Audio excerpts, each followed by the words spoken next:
पाये चंदन परिसा नाही न कवने अंग दीपा नाही पाटी पोटी अंधकार सर्वांगी साखर अवघी गोड तुका म्हणे तैसा सजना पासोनी पाहता वगुण मिळेची ना दीपा नाही पाटी पोटी अंधकार सर्वांगी साखर अवघी गोड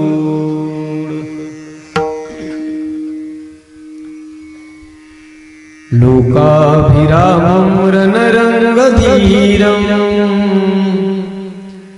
राजीवनेत्रं रघुवंशनाथ कारुण्यरूपं करुणाकरन्तं श्रीरामचन्द्रं शरणं प्रपद्ये मनोजव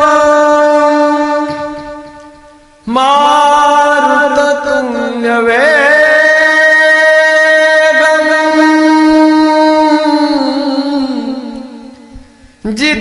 जितेन्द्रियं बुद्धिमतां वरिष्ठं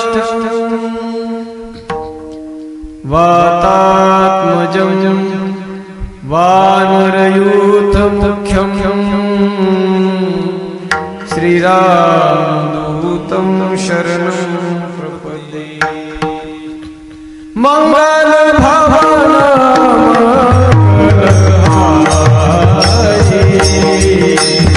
कहो कि दशरथ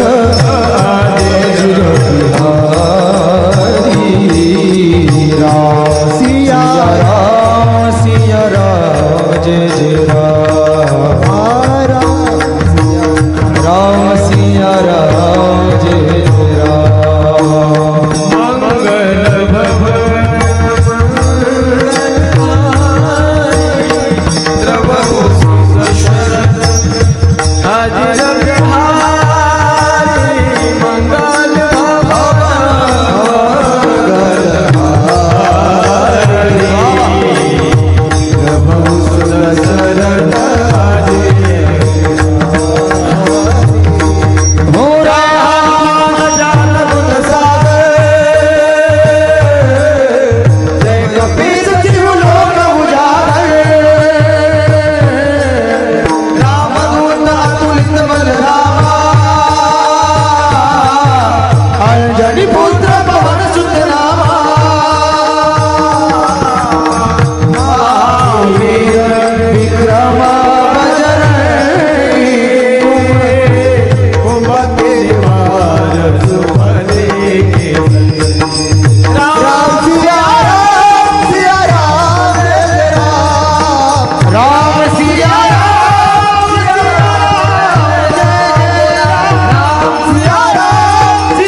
चंदनाचे हात पायही चंदन परिसा नाही न कवनी अंग दीपा नाही पाटी पोटी अंधकार सर्वांगी साखर अवघी गोड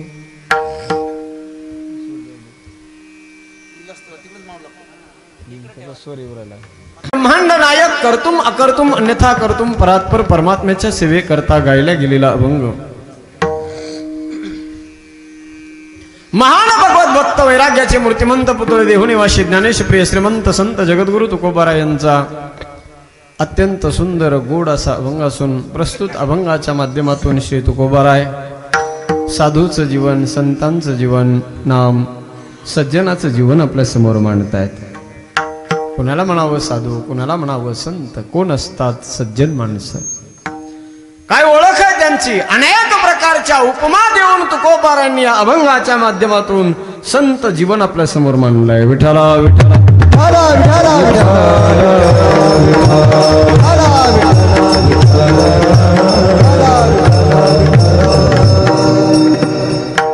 प्रतिवर्षाप्रमाणे याही वर्षी भगवान परमात्म्याच्या असीम कृपाशीर्वादाने साधू संतांच्या परम कृपेने मौजे आपल्या अवलगाव नगरीमध्ये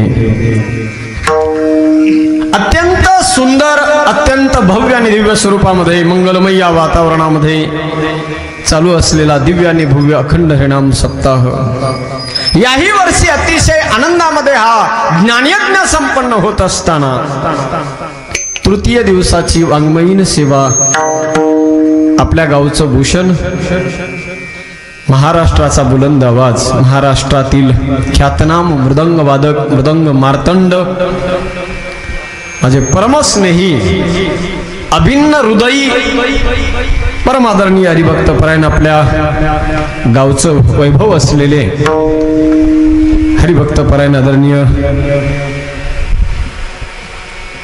निचळ तात्यांच्या आदेशानुसार आज या ठिकाणी आपल्या सर्वांच्या दर्शनाचा लाभ झाला. गोड अशी चाल आदरणीय महाराष्ट्राचा बुलंद असलेला आवाज प्रत्येक तरुणांच्या मोबाईलमध्ये जो आवाज ऐकल्याशिवाय जी चाल ऐकल्याशिवाय वारकरी संप्रदायाचं गाणं पूर्ण झालं असं वाटत नाही.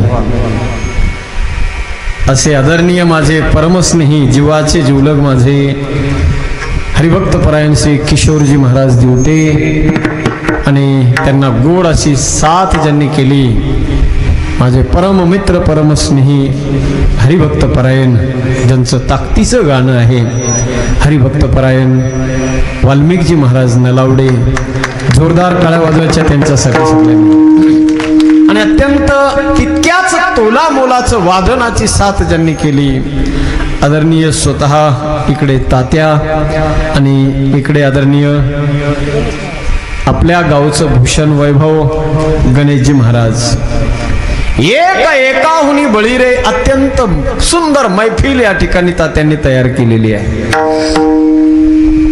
इथे शिवानंद शास्त्रीच नाही इथे कुणी बी आणून बस उभा केला ना तर 2 तासाचं कीर्तन तो सहज पूर्ण करून निघून जाईल.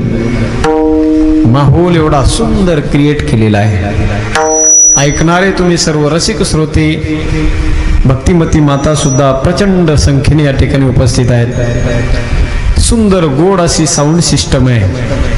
टाचणी पडली तरी आवाज येईल एवढा गोड साऊंड आहे. नुसता साऊंडच गोड नाही तर ऑपरेटर सुद्धा तितकाच गोड आहे दिसायला सुद्धा.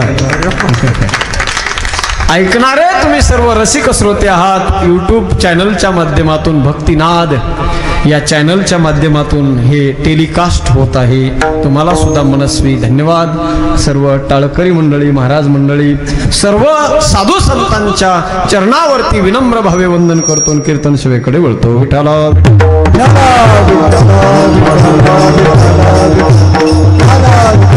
या वातावरणामध्ये हा सोहळा या ठिकाणी संपन्न होत असताना विशेषतः ज्यांच्यामुळे इथे कीर्तनासाठी उपलब्ध होता आलं आपल्या गावचं वैभव असलेले आजच्या कीर्तनाचे यजमान आमचे परमस्नेही घाडगे दादा यांच्या माध्यमातून हे सुंदर त्यांच्या उत्साहाने उल्हासाने खऱ्या अर्थाने आम्ही इथपर्यंत पोहोचू शकलो असो. पुनश्च एकदा आपल्या सर्वांच्या चरणावर वंदन करतो आणि अभंगाकडे वळतो. विठ्ठला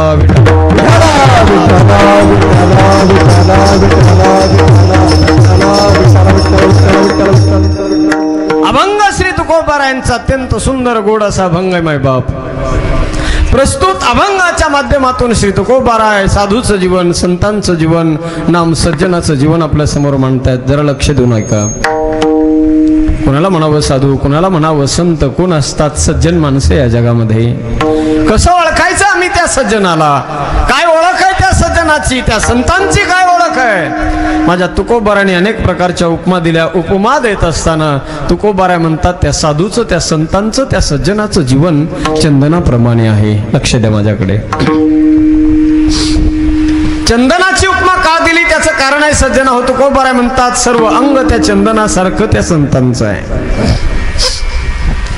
जे गुण चंदनाच्या ठिकाणी आहेत तेच गुण माझ्या संतांच्या ठिकाणी सुद्धा आहेत. तुका म्हणे गुण चंदनाचे अंगी तैसे तुम्ही जगे संतजन. मोबाईलच्या स्वरचा आवाज वाढवा, त्यांच्याकडे देते, कारण हा आवाज कमी राहिला पाहिजे असं.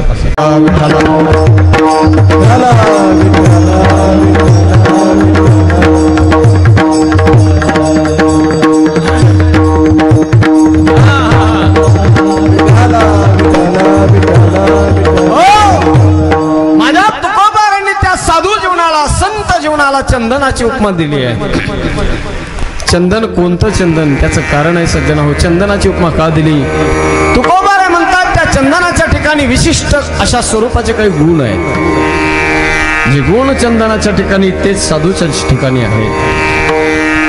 त्या चंदनाच्या जीवनामध्ये एक विशिष्ट असं महत्व आहे. या जगाचा बाजाराचा जर आपण विचार केला सज्जना हो, तर या जगामध्ये दोन अशा वस्तू आहेत ज्या तोळ्यावर विकल्या जातात. एक आहे सोनं आणि दुसरं आहे चंदन. तोळ्यावर विकल्या जातं. काही माणसं म्हणतील महाराज आमच्याकडे खूप चंदनाचे लाकडं आहेत. आपल्याकडचे लाकडं चंदनाचे नाहीत. चंदनासारखा सुगंध येतो म्हणून त्याला पर्यायानं चंदन म्हणावं लागतं एवढंच. ओरिजिनल चंदन नाही. कुठे ते ओरिजिनल 52 कशी चंदन आपल्याकडे मिळत नाही. हिमालयाच्या पर्वतरांगामध्ये शास्त्रकार वर्णन करतात. हिमालयाच्या पर्वतरांगामध्ये अनेक पर्वतरांगा आहेत. नीलगिरी पर्वत आहे, हिमगिरी पर्वत आहे. तसा एक असा पर्वत आहे ज्या पर्वतावरती विपुल प्रमाणामध्ये चंदन आहे. मलयागिरी नाव आहे त्याचं. मलया भिल्ल पुरंद्रैः चंदनम काष्ठ इंधनम कुरुते अति परिचयात अवज्ञा संतत गमनात अनादरो भवती. शास्त्रकार वर्णन करतात एवढं विपुल प्रमाणात तिथं चंदन येते. तिथं राहणाऱ्या माय मावल्या आपल्याकडं जसं लिंबाच्या बाबळीच्या झाडाच्या लाकडाच्या फांद्याचा वापर आपण चुलीमध्ये इंधन सरपण म्हणून करतो, त्या मलयागिरी पर्वतावर राहणाऱ्या माय मावल्या चुलीमध्ये ओरिजिनल 52 कसी तोळ्यावर विकणाऱ्या चंदनाचा वापर चुली सरपण म्हणून करतात. ओरिजिनल चंदन, त्याची उपमा माझ्या तुकोबारांनी दिली आहे. चंदनाचीच उपमा का दिली त्याचं कारण चंदनाच्या ठिकाणी विशिष्ट असे काही गुण आहेत. या जगात सज्जन हो अशा काही वस्तू आहेत ज्यांच्या ठिकाणी वैशिष्ट्यपूर्ण असे गुण आहेत आणि त्या गुणामुळे त्यांना या जगामध्ये मार्केट व्हॅल्यू प्राप्त झालेली. या जगाचा जर आपण विचार केला सज्जन हो तर या जगामध्ये हिऱ्याला किंमत आहे, या जगामध्ये सोन्याला किंमत आहे, लोण्याला किंमत आहे, झाडाचा विचार केला तर चंदनाला किंमत आहे आणि माणसाचा विचार केला तर सज्जनाला किंमत आहे. विठाला विठाला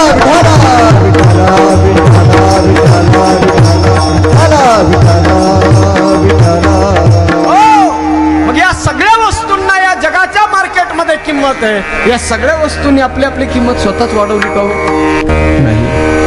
महाराज म्हणतात हिऱ्याला या जगात किंमत आहे, हिऱ्याने हिऱ्याची किंमत वाढवली नाही, लोण्याने लोण्याची किंमत वाढवली नाही, सोन्याने सोन्याची किंमत वाढवली नाही, चंदन चंदनाची किंमत वाढवत नसतं आणि सज्जन माणसं आपलं महत्व जगाला सांगत नसतं.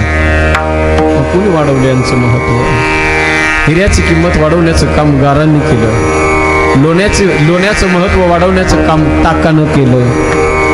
चंदनाच्या झाडाचं महत्व वाढवण्याचं काम कडुलिंबाच्या झाडाने केलं आणि सज्जनाचं महत्व वाढवण्याचं काम या जगात दुर्जनांनी केलं. विठ्ठला विठ्ठला विठ्ठला विठ्ठला विठ्ठला विठ्ठला विठ्ठला विठ्ठला विठ्ठला विठ्ठला विठ्ठला.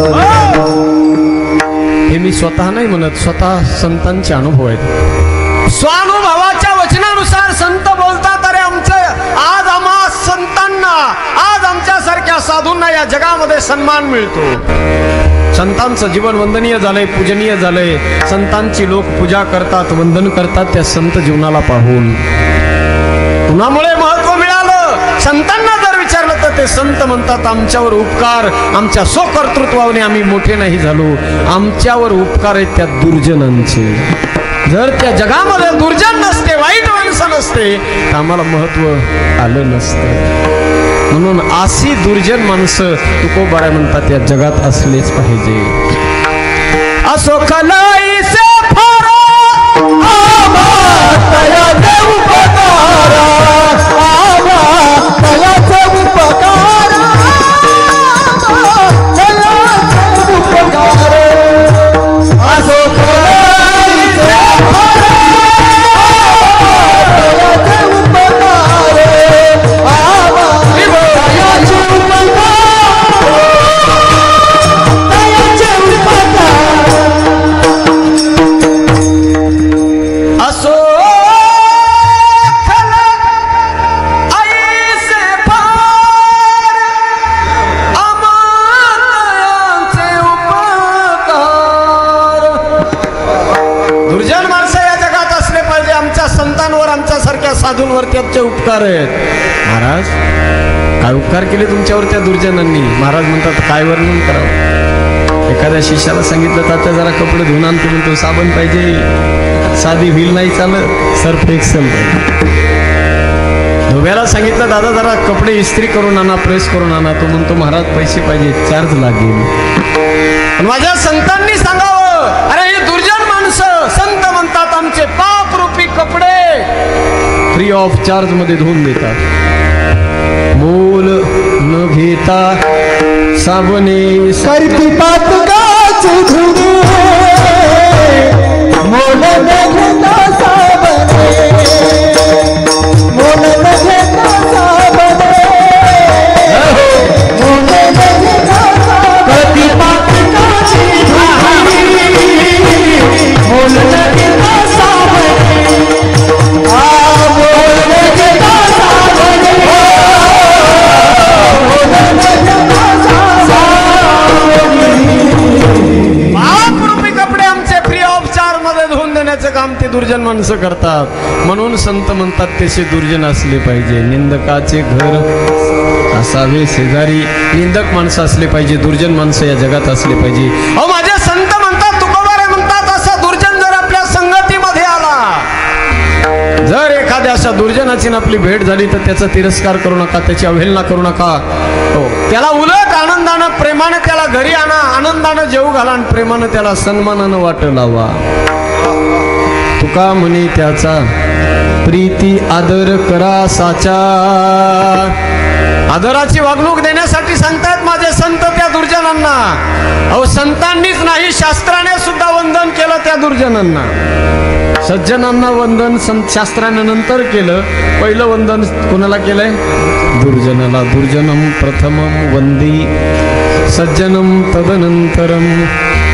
नंतर सज्जनाला वंदन आहे, पहिलं दुर्जनाला वंदन आहे सज्जन. हो, माझे शास्त्रकार सुद्धा त्या दुर्जनाचा सन्मान करतात. माझा परमात्मा, माझे संत सुद्धा सज्जन हो त्या दुर्जनाचे उपकार म्हणतात. आणि माझा भगवंत सुद्धा त्या दुर्जनाला विसरायला तयार नाही. ऐका, रामायण ऐकणारे आपण सगळे बहुश्रुत श्रोते आहात. रामायणातला एक गोड प्रसंग आहे. परमात्मा सुद्धा दुर्जनाला विसरायला तयार नाही. माझा परमात्मा सुद्धा म्हणतो की त्या दुर्जनाचे माझ्यावर उपकार आहेत. संत म्हणतात त्या दुर्जनाचे आमच्यावर उपकार आहेत. खरंच असतात. चांगल्या माणसावर वाईट माणसाचे उपकारच असतात. एक गोड प्रसंग आहे. चित्रकूट पर्वतावर भगवान रामजी बसलेले आहेत मायबाप. सकाळची वेळ आहे, नुकता सूर्योदय झालेला आहे. सूर्याची लालिमा त्या चित्रकूट पर्वतावरती पसरलेली आहे. प्रसन्न वातावरणामध्ये वृंदावनामध्ये परमात्मा रामजी स्फटिक शिळेवरती पांढऱ्या शुभ्र दगडावरती रामजी आणि बाजूला लक्ष्मणजी बसलेले आहेत. त्याच वेळेला त्या प्रसन्न वातावरणामध्ये एका जंगलामधून एक भिल्ल वनवासी धावत येतोय.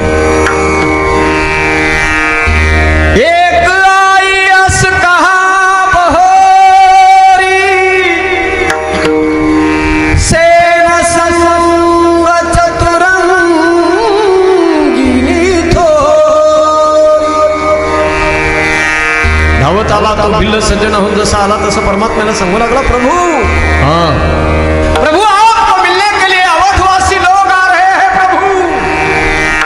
रामानं ऐकलं, सज्जन हो अयोध्यावासी लोक मला भेटायला येत आहेत. आहा, किती आनंद झाला माझ्या परमात्म्याला सज्जन हो. अयोध्यावासी लोकांची आठवण आल्याबरोबर एरवी अयोध्यावासी लोकांची आठवण जरी आली ना माय बाप, तरी माझ्या परमात्म्याच्या डोळ्यातून अश्रूच्या धारा येतात. एवढं प्रेम होतं. जब जब राम अवध सुधी करही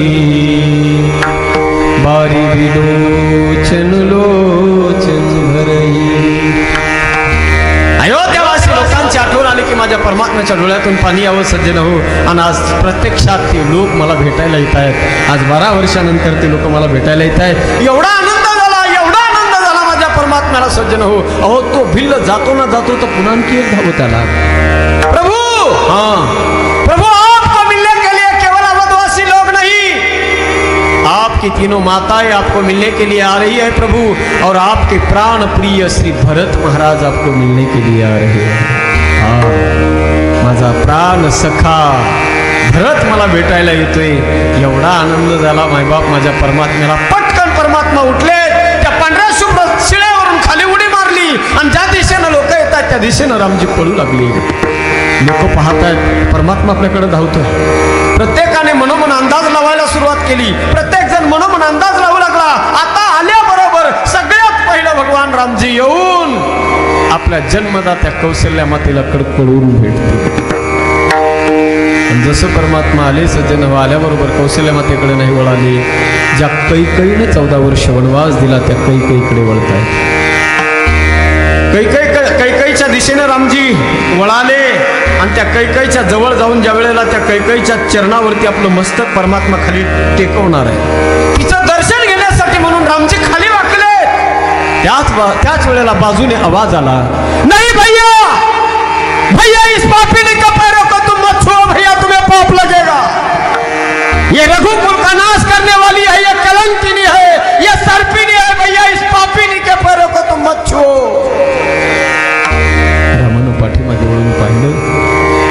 आवाज होता माय बाप तो भरताचा.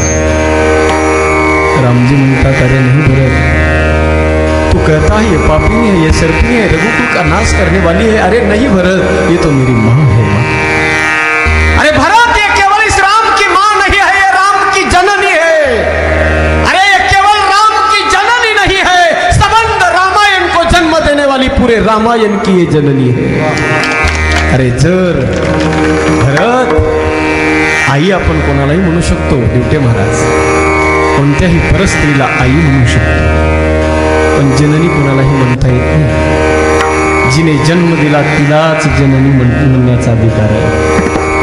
रामजी म्हणतात, भरत ही केवळ माझी आई नाही, हे माझी जननी आहे. जननी, अशी जननी या जगात दुर्लभ आहे. दुर्लभ या कैकेयीसाठी. सुनो जननी सोई सुत बड़ भागी, जो पितु मातु चरण अनुरागी. सुन जननी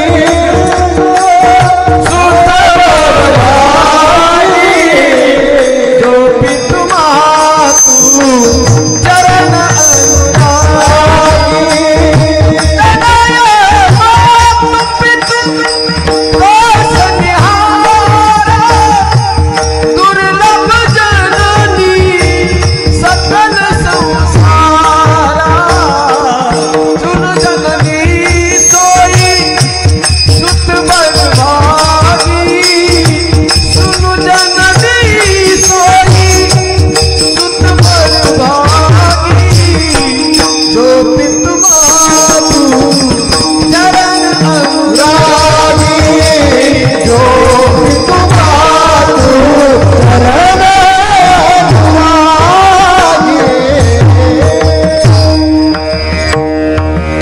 जननी सुनु जननी सुनु जननी सुनु जननी सोई सुत बड़ भागी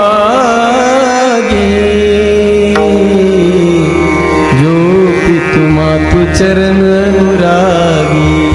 अरे भरत ऐक, अशी जननी या जगात दुर्लभ आहे। तू म्हणतोस ही रघुकुळाचा नाश करणारी आहे, ही कलंकिनी आहे, ही पापिनी आहे, ही सर्पिणी आहे। अरे तू एकटाच नाही म्हणत, सगळं जग या कैकेयीला दुर्जन म्हणून घोषित केलं। सगळ्या जगाने शिक्कामोर्तब केला या कैकेयीच्या नावावर। जगाच्या नजरेत बदनाम झालेलं पात्र जर कोण आहे तर ही कैकेयी आहे। पण ऐक भरता, अरे जर ही कैकेयी नसती ना तर मला एवढ्या गोष्टी कळाल्या नसत्या। ऐक भरत, जरी कैकेयी नसती तर आज ना राम असता ना रामायण असतं। रामायणाची गोड कथा आपण ऐकतो, ऐका बरं रामायण। हमें निज धर्म पर चलना सिखाती रोज रामायण। हमें संसार सागर से उतर कर पार जाना है। पराया दर्द अपनाना सिखाती रोज रामायण। हमें निज धर्म पर चलना सिखाती रोज रामायण। रामानं म्हणावा, रे भरत जरी कैकेयी नसती त्यांना राम असताना रामायण असतं। माझ्या बापाचा राजा दशरथच माझ्यावर किती प्रेम आहे मला कळालं या कैकेयीमुळे। अरे जानकी माता किती पवित्र या जगाला कळालं या कैकेयीमुळे। भरताचा अगाध महिमा या जगाला कळाला कैकेयीमुळे। हनुमंतरायाच्या बाहुबलामध्ये किती अद्भुत शक्ती हे कळालं या कैकेयीमुळे। शत्रूशी कसं वागावं हे कळालं मला या कैकेयीमुळे। अरे जगाच्या नजरेमध्ये तरी हे पात्र बदनाम झालेलं असेल, पण माझ्या परमात्म्यानं म्हणावं कैकेयी म्हणजे रामाचं आणि रामायणाचं फाउंडेशन। परमात्मा त्या दुर्जनाला विसरायला तयार नाही, माझे संत सुद्धा त्या दुर्जनाला विसरत नाही।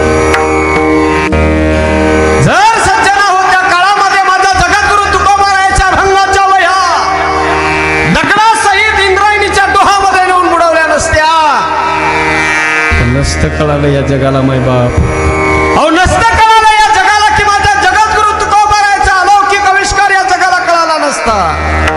आणि नसता पंचम वेद आज आपल्या हातामध्ये आला। अद्भुत आविष्कार जगद्गुरु तुकोबारायाचा अभंग गाता आज आपल्याला प्राप्त झालाय, म्हणून स्वाभिमानानं या धर्ममंडपात बसण्याचा अधिकार आपल्याला मिळालाय महाराज।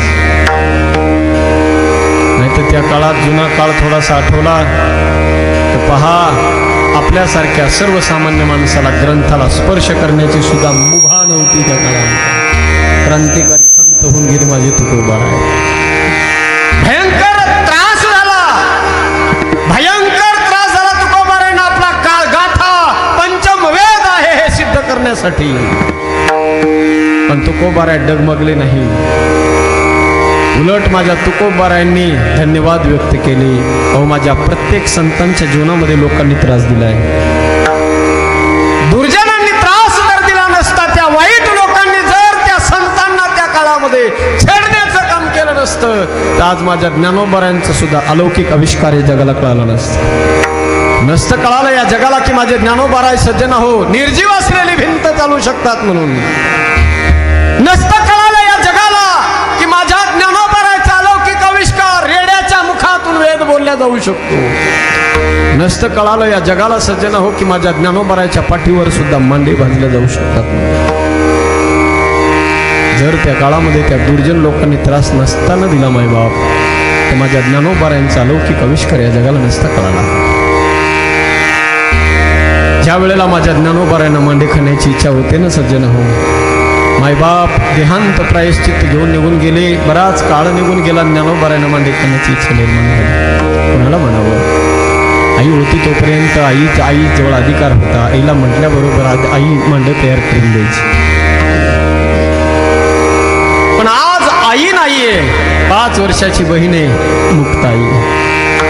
मुक्ताईला ज्ञानोबाराने म्हणावं, अगं मुक्ते, माय गेल्यापासून आजपर्यंत एकदाही मांडे खाण्याची इच्छा पूर्ण नाही झाली ग. मुक्ताईनं म्हणावं, दादा कशाला रे चिंता करते? अरे आई नसली तर काय झालं दादा, तुझी ताई आहे ना, तुझी ताई तुला मांडे करून देईल दादा, नको चिंता करू. जा आळंदी गावामध्ये जाऊन भिक्षा मागून आण, पीठ मागून आण. माझ्या ज्ञानोबारायांनी काखेमध्ये झोळी अडकवली. ज्ञानोबाराय काकी झोळी अडकून आळंदी गावामध्ये जातात. महाराज 4 घर भिक्षा मागितली आणि पसाभर पीठ ज्ञानोबारायने आपल्या झोळीमध्ये घेतलंय. पसाभर पीठ घेऊन ज्ञानोबाराय निघाले. सज्जन हो, आळंदी गावाच्या बाहेर सिद्धबेटाच्या दिशेने. आळंदी गावातून बाहेर पडतात न पडतात तर त्याच वेळेला ऐन वेशीमध्ये एक घोड्यावर बसून एक घोडस्वार येतोय. नाव त्याचं विसोबा. विसोबानं पाहिल्याबरोबर आवाज दिला ज्ञानोबारायांना. राग आला, तळपायाची आग मस्तकाला गेली त्याची. ज्ञानोबारायाकडे पाहून बोलू लागला, रे ए संन्यासाचा करत्या, अरे तुम्हाला या आळंदी गावामध्ये येण्यासाठी मनाई केलेली असताना, बचाव केलेला असताना काय असतं तुमचं काम? काका, मायबाप गेल्यापासून आजपर्यंत एकदाही मांडे खाण्याची इच्छा पूर्ण नाही झाली. आज मांडे खावेशी वाटली म्हणून 4 घर भिक्षा मागितली आणि पसाभर पीठ घेऊन चाललोय बेटाकडे. काका, अरे मांडे खाण्याची इच्छा तुमच्यासारख्या संन्यासाच्या करत्यांना, अरे आमच्यासारख्या विद्वानांना व्हावी, पंडितांना व्हावी. तुम्हाला मिळाले तर शिळे तुकडे खावेत, नाही तर उपवासी पोटी झोपावं. घोड्यावरून उडी मारली त्या विसोबानं. सज्जन हो, ज्ञानोबारायांच्या काकीतली झोळी त्यानं हिसकावून घेतली आणि झोळीत जे काही पसाभर पीठ होतं, 4 घर भिक्षा मागितलेलं ते सगळं पीठ त्या विसोबानं जमिनीवर टाकलं. नाही थांबला मायबाप एवढ्यावर, तो विसोबा एवढ्यावर थांबला नाही. ते मातीवर टाकलेल्या पिठावर पुन्हा त्याने आपल्या खेटरानं ते पीठ माती मोल करायला सुरुवात केली. ज्या वेळेला तो विसोबा ते पीठ माती मोल करत होता, विचार करा महाराज, ज्ञानोबारायाच्या अंतकरणाचा काय वाटलं असेल माझ्या ज्ञानोबारायांना. ज्या वेळेला हे दृश्य ज्ञानोबाराय पाहत होते, घळघळ घळघळ डोळ्यातून अश्रूच्या धारा येतात. सांगावं कुणाला, बोलावं कुणाला, अरे बोलण्यासाठी माणूस नाही. गरीबाचं भाग्य सुद्धा गरीब असतं. सज्जन हो, माझ्या ज्ञानोबारायांना रडण्याखेरीज दुसरा काही पर्याय नव्हता. तो विसोबा ते पीठ माती मोल करत होता. ज्ञानोबारायांच्या डोळ्यातून टपटप अश्रूच्या धारा येत होत्या. तसं डबडबल्या डोळ्यानं माझ्या ज्ञानोबाराने ते माती मोल झालेलं पीठ पुन्हा भरलं, झोळीमध्ये टाकलंय. महाराज ते पीठ ज्ञानोबाराय पुन्हा रडत रडत सिद्धबेटाचा रस्ता भरतात. 5 वर्षाची चिमुकली मुक्ताई मनात विचार करते, माझा दादा आला असेल, आता माझ्या दादाने पीठ आणलं असेल, की त्याला आता मांडे गोड खाऊ घालेल. ती मनामध्ये विचार करत होती. तेवढ्यात ज्ञानोबाराय तिकडून आले. जसं माझे ज्ञानोबाराय जवळ आले, पाहिलं मुक्ताईनं. काय अवस्था झाली महाराज मुक्ताईची. 5 वर्षाचं निरागस ते लेकरू आपल्या दादाला रडत असताना पाहिलं. मुक्ताईनं धावत आली. मुक्ताई कमरेला मिठी, दादा दादा का रडतोयस रे दादा, मारलंय का तुला कोणी, शिव्या दिलात का तुम्ही? अरे बोलणारे दादा, टपटप डोळ्यातून अश्रूच्या धारा माझ्या ज्ञानोबारायाच्या येतात. आता मुक्ती काय बोलावं कळेना. सज्जन 5 वर्षाच्या लेकराला काय सांगावं, कसं समजूत घालावी त्या मुक्ताईची कळेना ज्ञानोबारायला. ज्ञानोबारायला त्या मुक्ताईनं विचारावं, दादा सांगणारे दादा, बोल ना दादा, का रडतोयस तू, सांग ना दादा. ज्ञानदादा, ज्ञानदादा, ज्ञानदादा, ज्ञानदादा, ज्ञानदादा, दादा. अरे बोलणारे दादा, सांग ना दादा, का रडतोयस, मारलंय का तुला कुणी, शिव्या घातल्यात का रे, सांगणार दादा, बोल ना दादा. ज्ञानोबाराय सज्जन हो, धाय मुकून रडतात. मुक्ताईला हृदयाला डोक्यावर हात फिरवलाय. 5 वर्षाची चिमुकली मुक्ताई माझ्या ज्ञानोबारायांचं सात्वन करते. दादा, अरे कितीही तरी त्रास झाला तर आपल्यासारख्या संतांना हतबल व्हायचं नसतं. लोकांनी त्रास दिला म्हणून संतांनी आपलं काम करणं सोडून द्यायचं नसतं. दादा, विश्वरागे झाले बने,